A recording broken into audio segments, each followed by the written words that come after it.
Olá amigos, tudo bem? Estou passando aqui para mais uma edição do Top 5 Polis, um dos quadros que a galera mais tem curtido aí no nosso canal. Dessa vez a gente escolheu um tema super interessante. A gente vai falar aqui para vocês sobre 5 grandes absurdos da história do Brasil.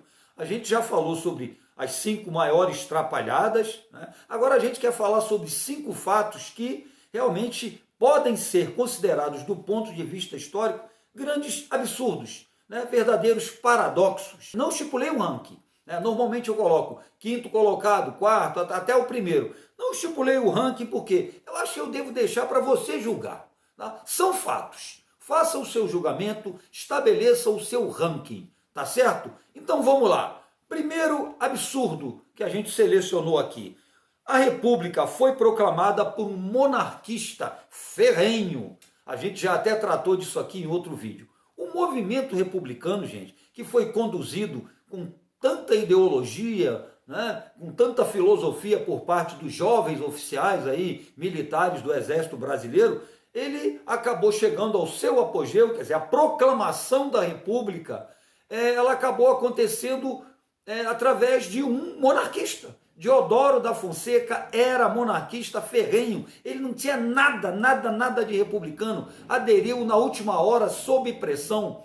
A gente tem frases dele aí que realmente marcaram a história. Uma frase dele que dizia: a República será uma desgraça para o Brasil.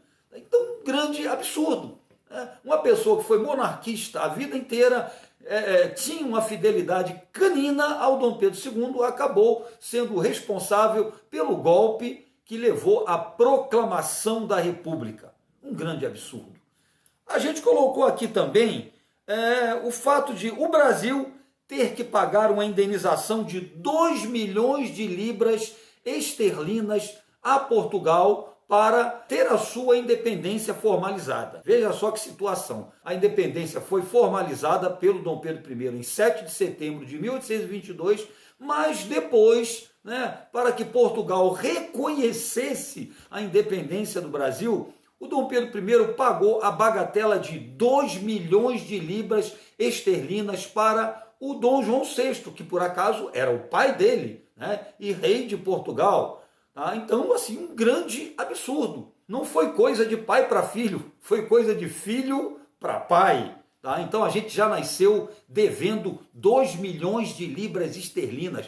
Está lá na nossa certidão de nascimento. Nem sei quanto vale 2 milhões de libras esterlinas. Andei calculando, mas parece que passa da casa dos 10 bilhões hoje de reais.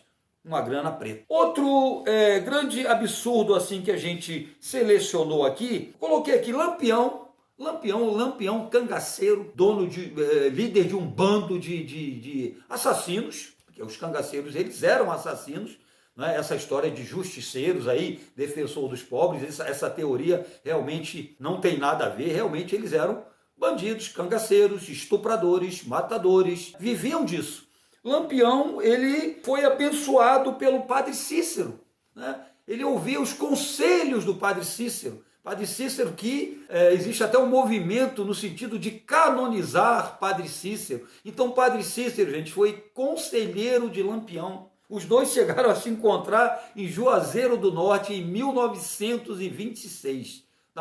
Um outro absurdo interessante foi o parlamentarismo no Brasil durante o Segundo Reinado. Gente, o parlamentarismo existia em outros países, lá na Europa, e no parlamentarismo existia um rei, um imperador e um primeiro-ministro que era o chefe de governo. O imperador, o rei, se curvava às decisões do parlamento, que era comandado pelo primeiro-ministro, que era chefe de governo. A autoridade do imperador ou do monarca era uma autoridade mais simbólica. Aqui no Brasil foi o contrário. Dom Pedro II instituiu o parlamentarismo para tentar resolver uma crise política que vinha acontecendo por causa das disputas entre o Partido Liberal e o Partido Conservador no Segundo Reinado, conflitos que se aguçaram aí depois da Revolução Praeira também, em 1848. O que é que ele fez? Ele instituiu o parlamentarismo aqui, só que ele não aceitava as decisões do parlamento. Simplesmente ele ia lá E usando o poder moderador, que era um quarto poder que havia na Constituição do Império,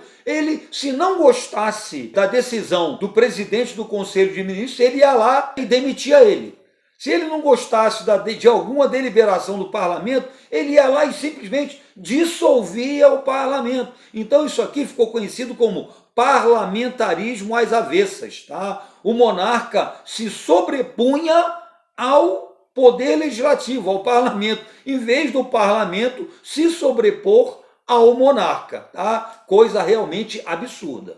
Um outro absurdo que eu separei aqui se refere à coluna Prestes. Né? A coluna Prestes, que foi liderada pelo Luiz Carlos Prestes, líder do movimento tenentista, um movimento que eclodiu aí em 1925, durou até 1927, e que reuniu aí oficiais que desertaram, né, do exército e formaram uma coluna para protestar inicialmente contra o governo do Arthur Bernat e contra a República Velha, aquelas práticas de corrupção, né, da política dos governadores, aquela violência, né, que era cometida, aquela violência política. Então, o Luiz Carlos Prestes virou um símbolo, durante muito tempo um símbolo de protesto contra essas práticas políticas corruptas, né, o coronelismo da República Velha. Pois bem, na verdade, durante esses 2 anos que a coluna Prestes percorreu aí, estima-se 25 mil quilômetros pelo Brasil,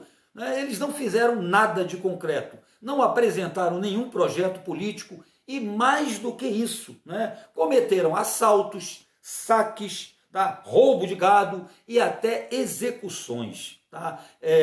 O próprio Luiz Carlos Prestes teria ordenado a execução da Elza Fernandes, uma jovem de 16 anos, acusada de ter dedurado membros da coluna para as autoridades do governo.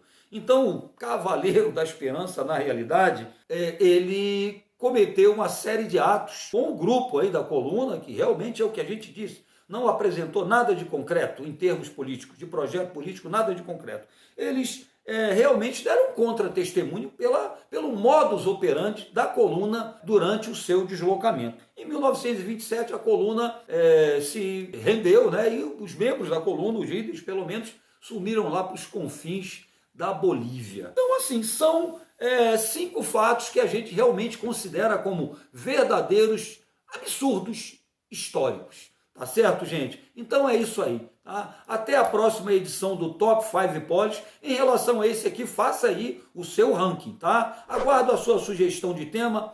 Um grande beijo e até a próxima edição.